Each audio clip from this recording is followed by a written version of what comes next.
And we are having coffee and conversation with the absolutely amazing Manda J. Beaver from Amanda J. Beaver Coaching, right? Correct. Hey, how are you? Thanks for having me on the show. So tell me, you've been actually really, really involved lately in a lot of things to do with the yachting industry, the mental health aspect of things as well. You actually come from quite an educated background within the nursing profession. That was your thing, wasn't it? Yeah. I've been sailing and a trauma nurse for many years, since most of you were born, probably since 1995. I did my first sailing season and I started nursing. Finished. It was quite hard to juggle my love. I've always sailed competitively and done lots of deliveries on sailing yachts. A little bit of work on motorboats too, and got quickly into cardiac medicine, then went into trauma, ICU and emergency for many years, then really got into remote medicine, so working in Aboriginal Australia. I also was in Tasmania and very close to a town called Port Arthur where we had a pretty big tragedy in the early 90s. So I was nursing down there for a long time. And then I started getting involved in mental health as well. So I ran a number of campaigns in Australia working in mental health. I've worked in mental health in trauma and emergency settings in Australia for many years, and which has got a very high burnout ratio. You can only get so many phone books thrown at your head, and needle stick injuries and trapped by patients. And unfortunately with, the drug issues we have in rural Australia and the high suicide rates, it's a very quick burnout ratio. So I started using sailing and deliveries and sailing seasons as a way to break up the nursing, because I knew when I was turning into getting hardened, that I would then know it was time to take a break. And so then I would come back to sailing, and for many years juggled the two. And yeah, in that time I did grad dips in trauma, ICU, mental health, psychology. In nursing, you need to do a lot, especially when you're a transient. And I did a lot of work in the UAE and London. And so when you're coming and going, you need to do a lot of study. And even nursing full-time in one country, you need to do a lot of study to back you up. You need a certain amount of points to justify your existence. So I continue to do a couple of 100 hours a year in clinical practice in Australia, and just have to keep topping up the qualifications. So I ended up with a master's in international and public health, and then took that into health promotion. And that's my gift, I guess, and my superpower in yachting. So now I still race professionally and do deliveries. And I also run the Ship Captain's Medical course with Medical Support Offshore, who I've worked for many years. And I had my own company doing that in Australia. Then I went and worked with another company, now work with these guys. And I'm so proud to be a part of that. We look after the America's Cup, the Volvo Ocean Race, the Golden Globe, the Arc Race. We've around the world races, and we've done some, been a part of some major traumas and injuries. And I'm really fortunate and have such a privileged position that I get to work so closely with people that work on yachts and take them through the Ship Captain's Medical, which is, a course where we give people as much medical training to put in drips and catheters and suture and deal with mental illness. We have to carry, it's an NCA requirement that we carry chlorphazamine, which is a sedative drug, and if you sedate someone with that, you also have to intubate them, and it's quite hardcore, and it's in the medical kits because they need it, to go around the world. And so that requires a lot of mental health education. So that's when I started self-training myself. I went back to Australia and did the mental health first aid course, which is quite a basic course, but it gives everyday people an understanding into mental health awareness. And I also offer that as one of my courses to the yacht crew too, because I think it's so important. You know, Australia's quite cutting edge in healthcare and health promotion, and we're initiating mental health first aid in offices, in corporate settings. It's becoming as important as a basic first aid certificate in Australia these days. So it's probably a Well, long I way. think, I mean, I can imagine that if you're not looking after your mental health, it's not anything as drastic as full-on depression, but it is definitely sort of a pathway to severe depression if you don't sort of take those steps daily to make sure that you don't start going down that road. Yeah, and it's also, you know, on the outside, knowing what to say. So, you know, I have a lot of captains come to me and say, so Amanda, there's a lot going on for everyone with emotional support, but who's looking after captains and heads of departments who are kind of untouchable, you know, because they're the ones that are delegating and, you know, and have a lot of responsibility. And if there's an accident, you know, I very quickly realized after, you know, teaching these courses for 10 years and opening these discussions in a very controlled environment, you know, and as we know, many of the accidents and the traumas and the experiences we have on yachts are confidential, and we have to sign off on them and never speak to them again about it again. And we have to be very careful when we open this space not to divulge confidential information. But when you haven't, you know, if we go through a major resus in a clinical environment, we have to get counselling.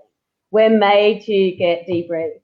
And one thing I've experienced in yachting is a lack of debrief. And what I've noticed is, yes, we know there's a lot of drugs and alcohol used in yachting, but what people haven't understood is why. Is it just because we want to party? Or is it because we're covering up some major trauma and trying to stuff it down because we witnessed a terrible accident on a boat and never got a debrief? So I know for a fact as a trauma nurse, when I put that stethoscope around my neck and go into emergency, I'm ready to resuscitate neonates, babies, you know, see kids that have stolen someone's yacht or boat, speedboat, you know, 12 of them come in all broken and burnt and disfigured, and I can cope with that. When I'm sailing, and some people might think this is foolish or weak, but I don't care. When I'm sailing on a race like the Sydney Hobart and someone breaks a finger, or when we're sailing in St. Bart's and someone breaks their femur, I find that more stressful in yachting than I do in the clinical world.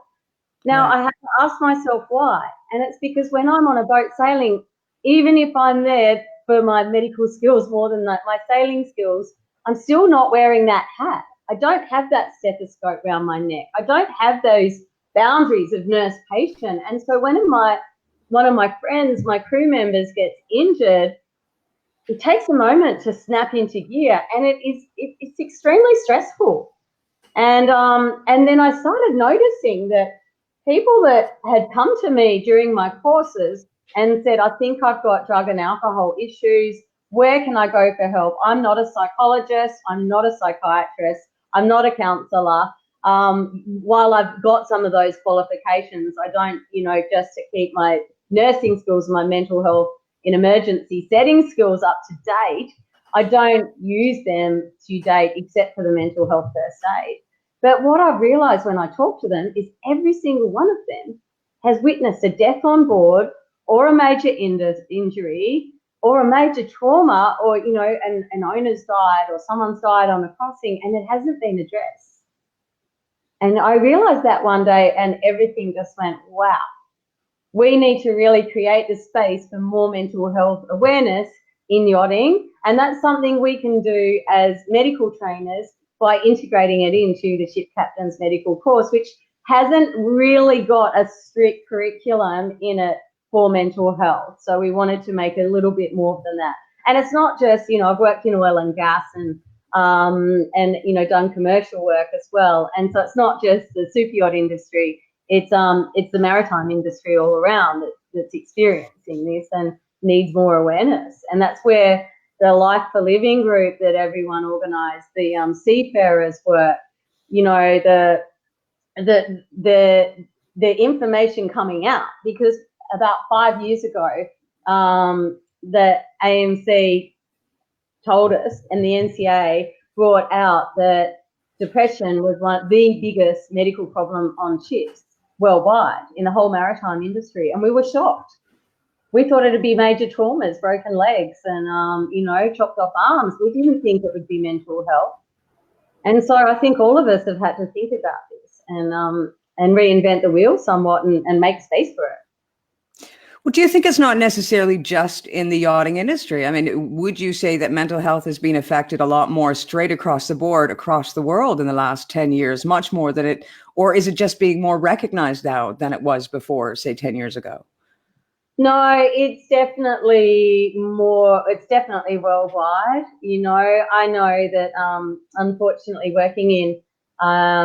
working in clinical settings, I worked in an ICU unit for a few years a while back when I was in the UK, and we lost 3 girls to suicide from one ward after quite a big event we had to witness on the floor. I've definitely working as in times as a paramedic, have had to try and resuscitate one of our own, after they've taken their life after a major event. And another thing that I'd like to bring some awareness to is we do have to be somewhat careful in where we go in times of distress, which is another thing I'm trying to bring awareness to, because worldwide, we're starting to see that sometimes when we go for counselling, we open a can of worms. And if it's, at 6 o'clock, session's over, if that person's just opened up and been cracked wide open and has just uncovered all these traumas that they'd stuffed down for years and were actually okay dealing with, that is when they're a high-risk patient. And they could, be an endanger to their own life. And that is why it's really important now that, because we're so international and we're all cruising around the world and in so many ports, that we have a list of recommended practitioners worldwide, that we know where we can turn to. Because the problem with it is worldwide, but depression and mental illness is a lot more prevalent in remote settings. So in Australia, our highest suicide rate and in instances of depression and anxiety are in males between 15 and 25 in rural and remote settings, because we're isolated. And this is what happens in yachting. We leave our homes, we leave our families, and we've got to be happy and positive all the time, and there's no space for someone having a bad day. So, what if they've just missed the funeral of their mum or their dad or their aunt because they were on Tata? What if they were away? And, one problem I saw a lot when I was working in the commercial industry is, what if they're away and someone has an affair or there's a marriage breakdown, and you don't have that tight-knit community that you can actually express this on a yacht, because you're trying to be happy and positive and showing up for the crew, and you just shove it away. And then maybe one day you're like, right, I better go and get some counselling or get this sorted. Doesn't that still go straight across the board for everybody, though, too? Because at the end of the day, I think in today's society, especially with social media, we're inundated constantly about these perfect people on Facebook, on Twitter, on Instagram. Everybody is so darn perfect. But I guarantee you, there's not a single person that is as perfect as they display themselves out on social media. So as a result of us thinking that we're expected to be this epitome, whether it be yachting or whether it be a woman between the ages of 20 or 30 or millennial or, the next generation, we're all expected to be a perfect sort of paragon of what we're sort of representing. Do you think that has something to do with how hard we are on ourselves nowadays and how we are starting to, get more and more depressed because we aren't meeting those expectations? Yeah, I do. And I don't think it's just social media, though. As many of you know, I'm a huge social media fan, but I also had to regulate my use, because scrolling does make you depressed. Not necessarily just seeing perfect people, but it's not healthy to be constantly comparing ourselves to others. Or, it's just not healthy to be on a screen aimlessly. And I think what's happening is that we get so busy in our lives, we get so busy in our jobs. Like, let's take it back to yachting. Why did we all join yachting? Because we wanted freedom. We wanted to sail the world and be free. In my day, when we joined yachting, most of us were happy to do it for absolutely no money or even for free. So we weren't actually drawn in by the money then. We were drawn in by the freedom. And then it's one trip after another. You miss weddings, you miss funerals. And this is happening in life all across the board. We forget how to play. We forget what we love. We forget to put the screen down and regulate our life and go outside and hug a tree or climb a mountain or swim naked. We forget to create that space of our own personal freedom and remembering what it is we really love and how to be the fully expressed version of ourselves. And we're trying to fit in. And I did this for many years. You know, when I moved to Mallorca, only showed half of me, and that was medical Manda. And then I was like, I've just got to like let this other side out, like this wild, free, you know, person that needs to spend more time outside. I think screens have got a lot to do with it. I think being inside too much has got a lot to do with it.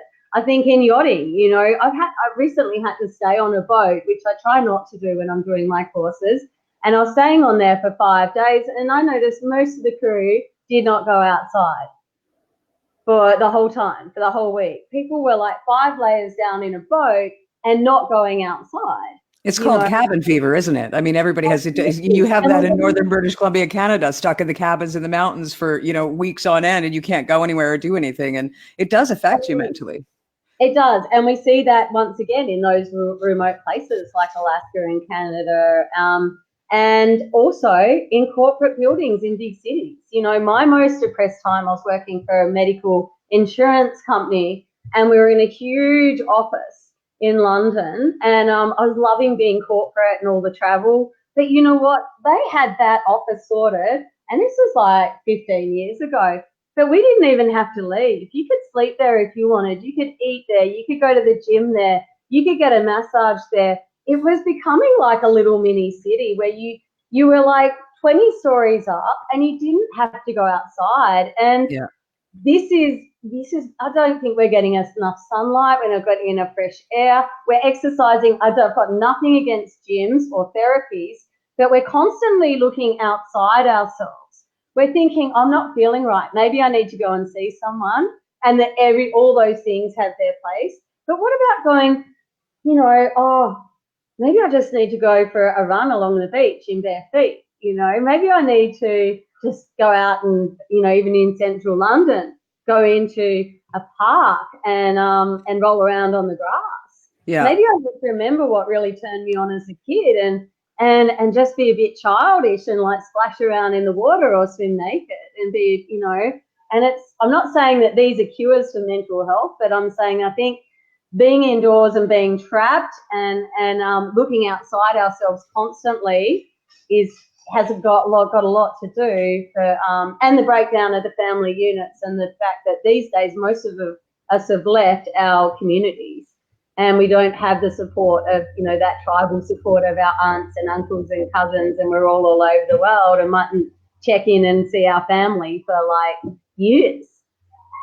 Well, I think when you're a traveling person, whether you be on the sea or not, I mean, you tend to make your own family wherever you go. Mm-hmm. Now, that tends to be difficult sometimes.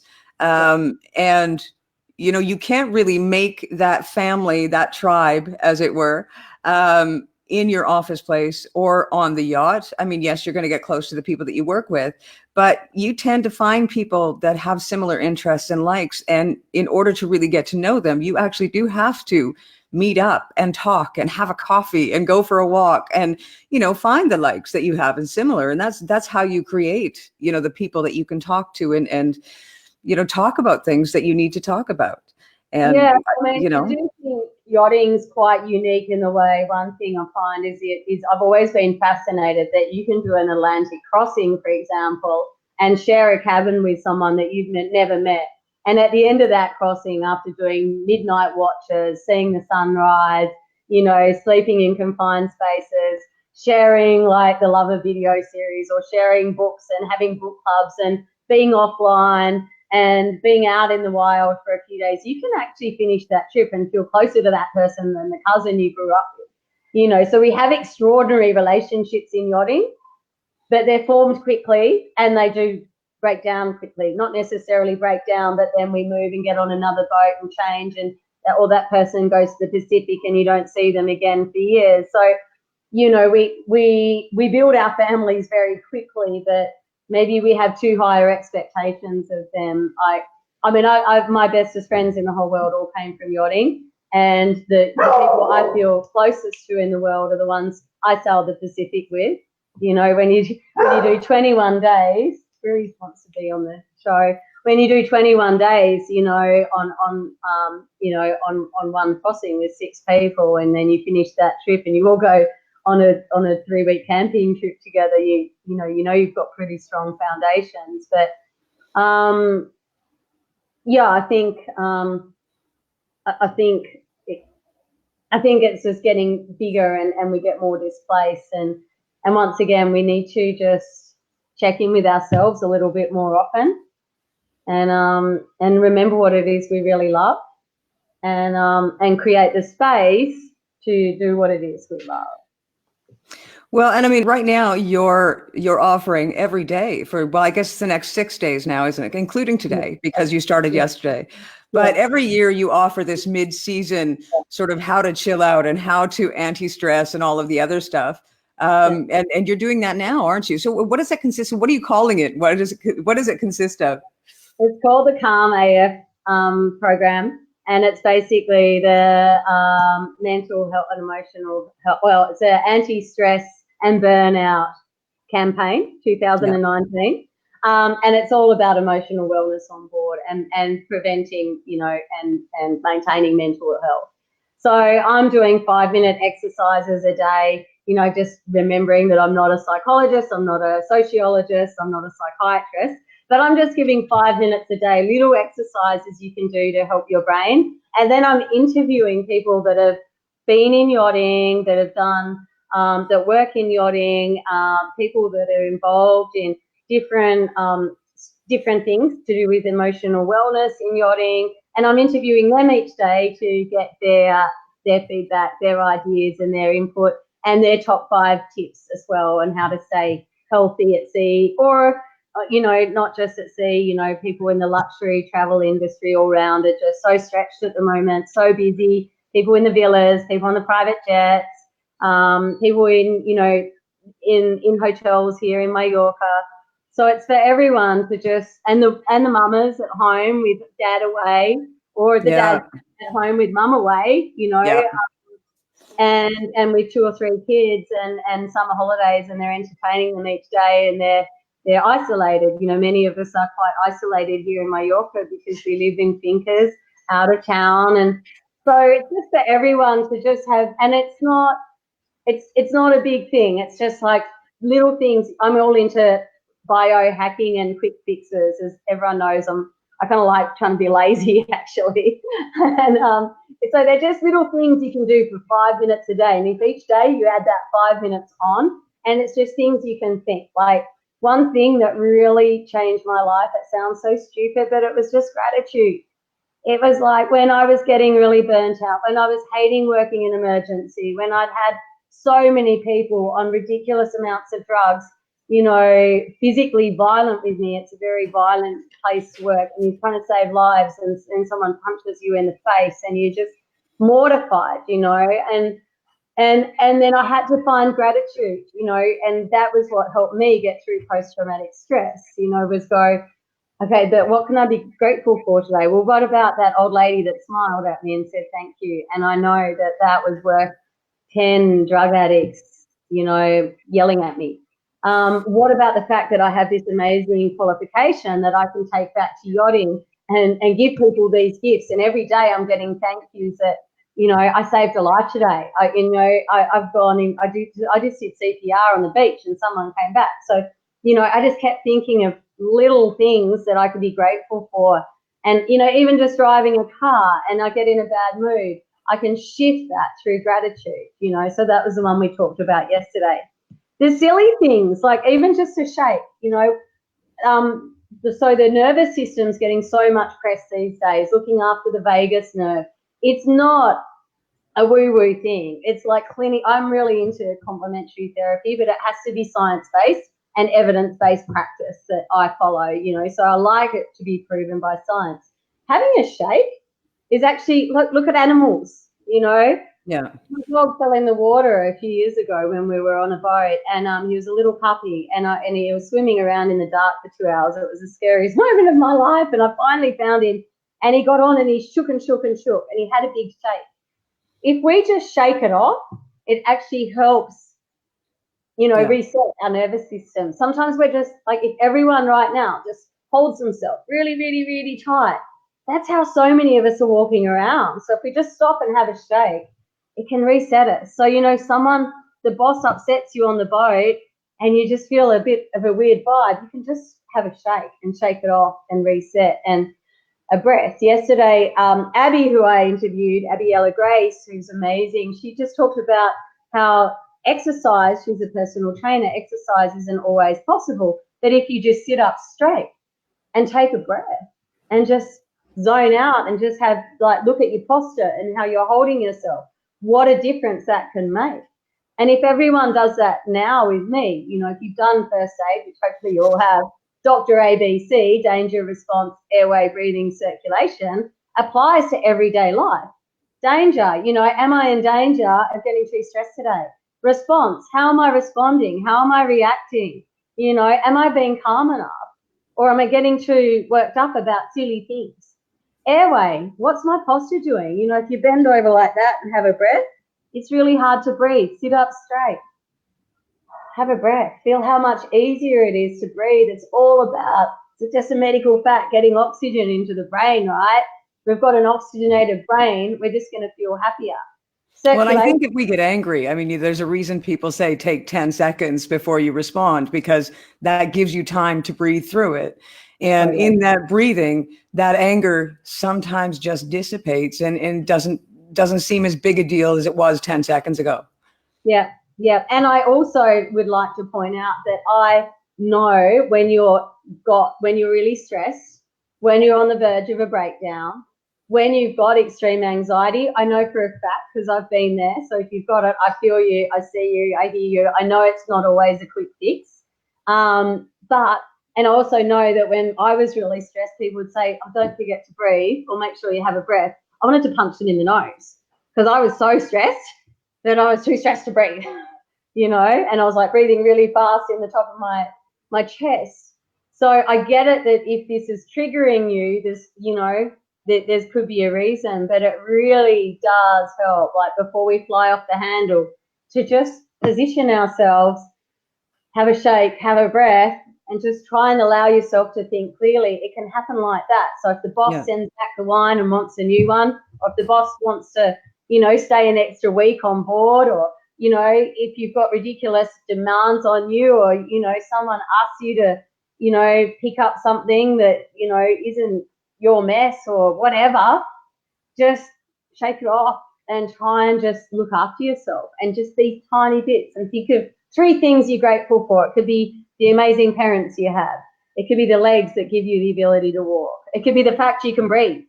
You know, and you don't have to be on an iron lung or lying in a, you know, ICU unit. Just little things can make such a difference to your day.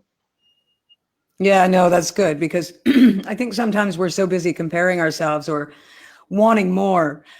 Excuse me, I apologize. Sometimes we're so busy comparing ourselves or wanting more that we're not happy for exactly what we have, because we don't realize sometimes how great we are and how good we are and how good we are at what we do. And there's so many things that I think we are our worst enemy. You know, if we were to sit and talk to the person on the right, they would say, yes, this is, you know, we see you this way. And the person on the left would see you similar. But you look in the mirror and you don't see anything near to what you think you should be. And that's unfortunate. And I think we all should spend some time just trying to build ourselves up individually. I mean, even talking in a mirror. I don't know if you ever do anything like that in your courses. Yeah, it does. I mean, it's really tricky and confronting, but to be able to look in the mirror and say, I love you, because so many of us suffer not enoughness. I definitely, you know, got triggered with a bit of that yesterday when someone questioned my motives. And And it brought up a lot for me. You know, I was like, oh my God, you think I'm not enough to be a mental health first aid practitioner? And a lot of post-traumatic stress memories came through, and I was like reliving the years I worked in mental health in emergency settings, and then it brought back my not enoughness, and I actually did go to the mirror and go, come on, Amanda, like, you are enough. You are. So often the comparing and the not enoughness, and they unfortunately, when we look back, they come back to such silly little things, like something that happened in a lot of us in the Western world. Like, some people have grown up in war-torn areas, and every trauma is real. But for many of us, these stories we get about not being enough, about not being good enough, come from one silly experience, like being teased by your big brother or sister. Sorry to my little brother and sister.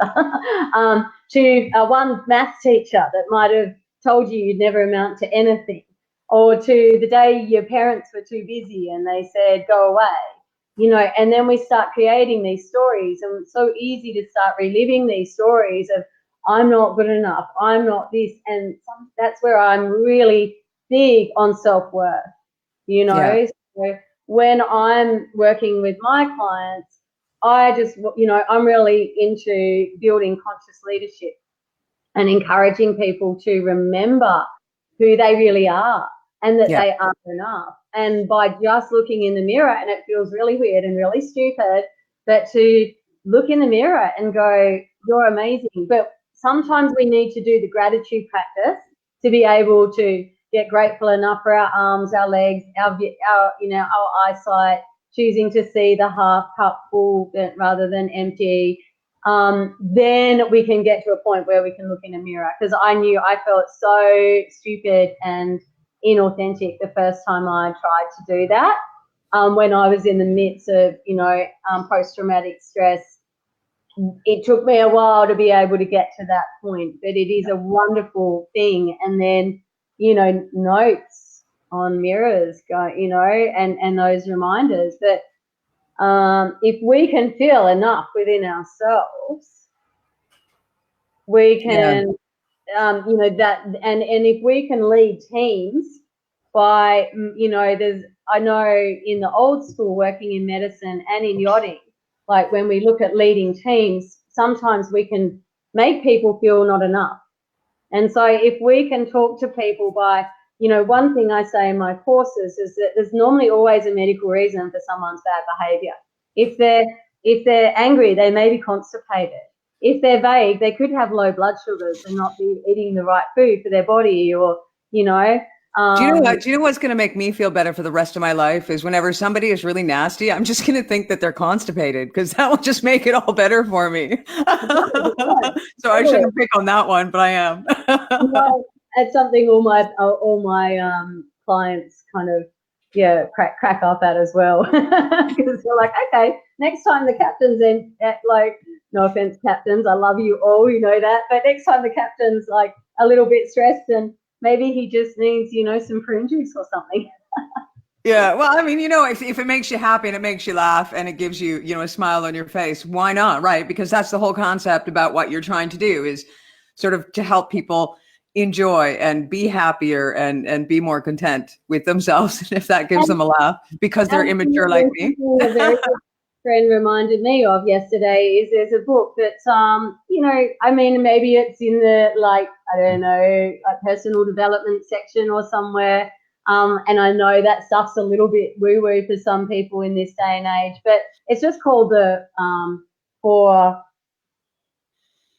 agreements or something, and it's about being impeccable with your word, and don't take things personally, so if we can build leaders, if we can build teams knowing that they're enough, and knowing that not to take when someone else is angry, turning it into you and your story and going down that route of, I'm not enough, oh my God, I'm not good enough, just accepting that, okay, that person's had a bad day today. Maybe they ran over their daughter's cat. Maybe they're constipated. Maybe they've got, a parent that's just been diagnosed with cancer.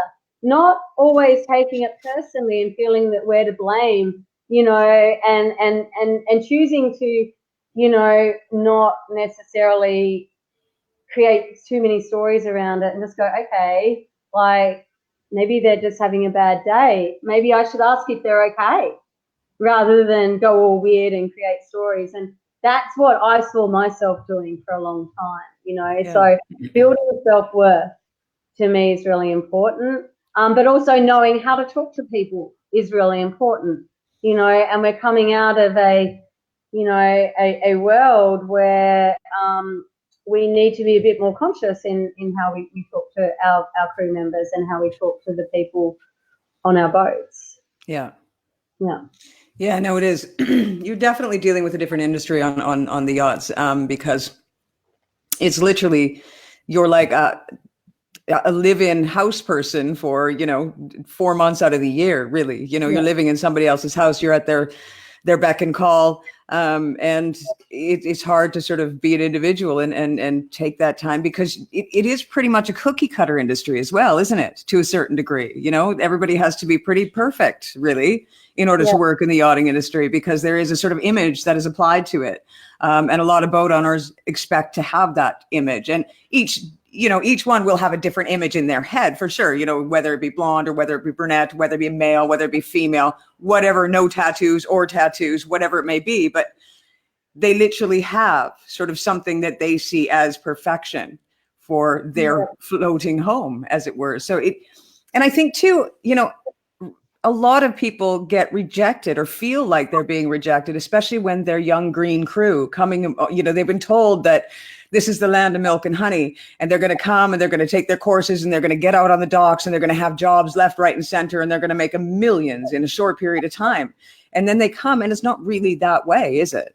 Yeah. No, I mean, I haven't had a lot of experience with that, to be honest. I was always quite lucky that my family led the way, that there's a lot I see with when I'm working with, I kind of work with more the leaders that now. So, but when I have worked with younger crew, when I used to teach just the basic first aid, and I was dealing with people trying to get their yacht masters and get on board the ships, that it was pretty tough, and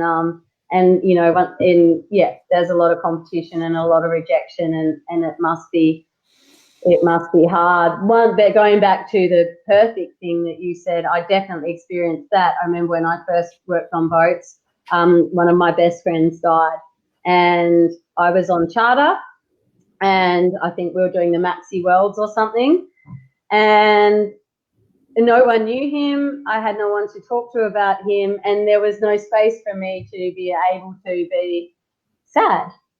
I had to keep showing up and be all happy, and then I was reminded of it a few months later when my grandmother died, and I remember sitting at the nav station reading the email from my parents and, being so upset, and then the charter guests arrived and I had to say goodbye to them, and it was the hardest thing I think I've ever done, to just switch back into smiley, happy, peepee, Amanda, and knowing that the most amazing person I'd ever met in my life had just passed, and I wasn't at home to support my family, and then I had to keep showing up as a deck stew every day. That and no one knew her, no one could laugh about her with me, and that that's when I feel that it's tricky, and if we're not supported, it could go one way or the other sometimes.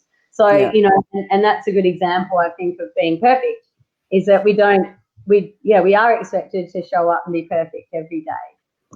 Yeah. Well, I mean, I'm hoping that a lot of people will hear this, and a lot of people will see actually on social media, because as you said, you are a big proponent of social media. We'll see what you are offering as far as this, mid-season stress reliever, calm AF. I almost said it. But I hope people will partake of it and take it, even though it's just 5 minutes, which, when you're working, that's all you have. I mean, especially when you're yachting, that's all you've got is 5 minutes. So to be able to take that 5 minutes and to let it go and to relax and just to understand that you're, to let it carry on. I encourage, we provided the link for, you've got a Facebook page for the coaching. Yeah, it's on my personal Facebook page. We're just doing live streams from there. about 10:30 each day, 10 o'clock for the 5-minute exercise, and then 10:30. So sort of based around people that aren't on charter's cup of tea time. 10:30 for a half-hour interview with an industry leader someone that's been in the industry or works closely with their advice. But you can listen to these things anytime. And I just want to add as well that none of us are psychiatrists or doctors. Doctors and psychiatrists actually can't really go on social media and make any claims. And you know, some may think we're not taking this seriously because we're having a laugh and we're being a bit funny. But also we want to be approachable. And I think if I was sitting there with a white T-shirt, press shirt on, and a stethoscope around my neck, and I hadn't done, you know, 60,000 miles at sea, you know, I wouldn't be approachable.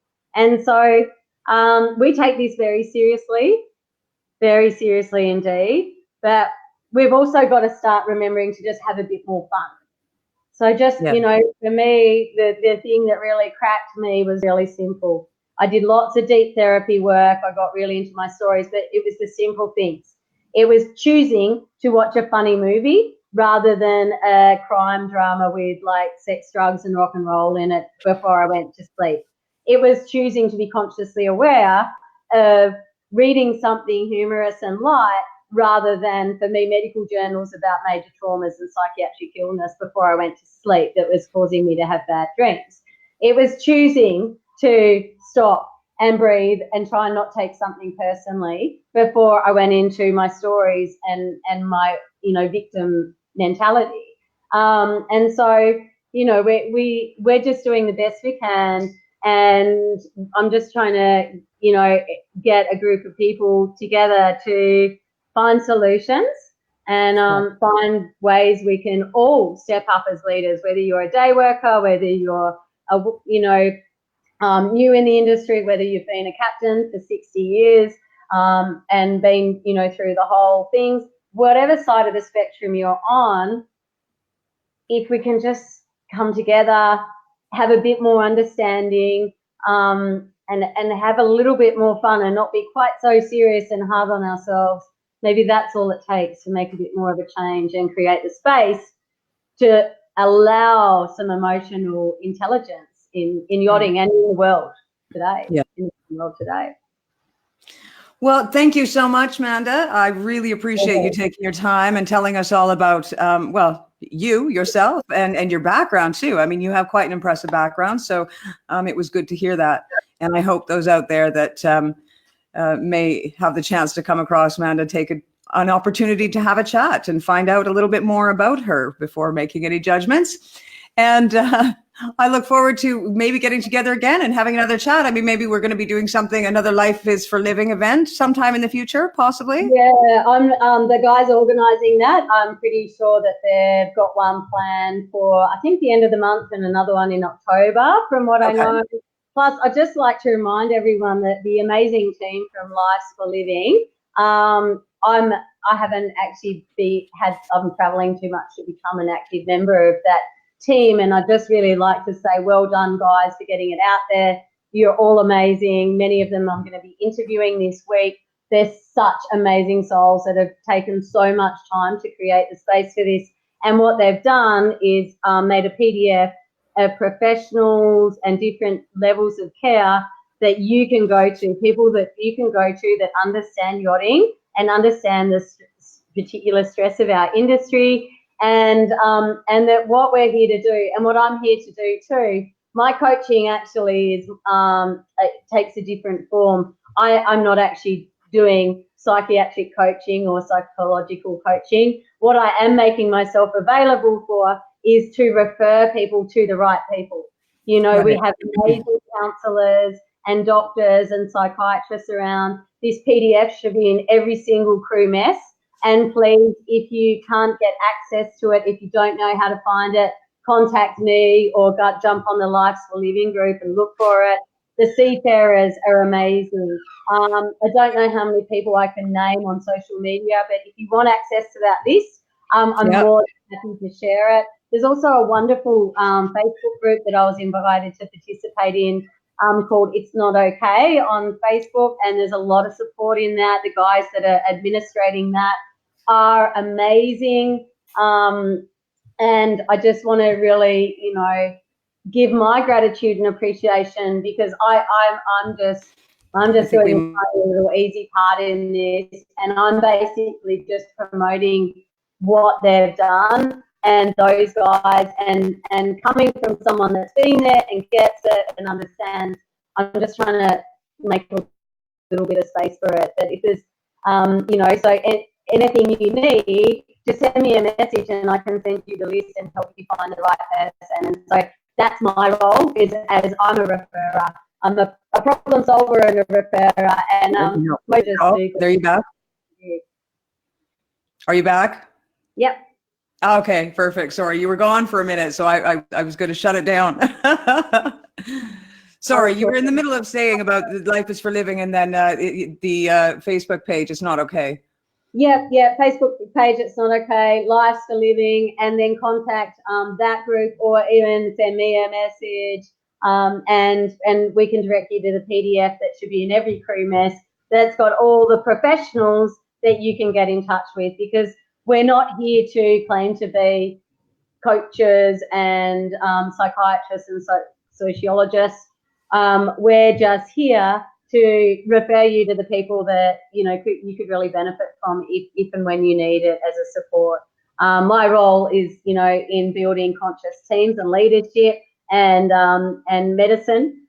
They're adventure medicine, but as an offshoot of that, I've got an amazing list of international health practitioners that have got all the degrees under the sun. So if you want to find out who to talk to, if you want a team to come and debrief your crew after a major incident, if one of your crew needs a hand. I've also personally done some articles in the Islander that's just the basic introduction to mental health first aid, really basic awareness. But anything you need direction on, call me or any of those guys that are involved in this, and we just want to direct you to the right people. That's what this whole movement's all about, is not self-promotion, is promoting the people that need, that are there to support you guys. Yeah. That's brilliant. And that's good. I mean, it's a shame that it's taken this long to get there, but at least it's gotten there. And there's, I know a variety of these people that are involved, and every single one of them an absolutely phenomenal sort of inspirational type of person with absolutely no judgment either. So I think that's probably the biggest thing, is people are afraid of being judged. And I'm really glad that there is absolutely no judgment. And that's really cool. So, and it's almost time for you to do your 5-minute exercise for today. So we're going to have to let you go. Thanks so much. Well, as I said, sorry. Thank you for having me. Stay safe. No, everyone. thank you so much. And we're really enjoyed having you. We'll have to have you back a little bit more often. You can tell us all the things that you're up to, and whatever else you want to talk about, because you're an interesting guest. And if you are interested in being part of this, check out on the Facebook page. I provided a link on the video. You can just click there and go on over and see what she's doing for this next 6 days. And you've been listening and watching to Yachting International Radio, Coffee and Conversation. Bye. See you. Bye-bye.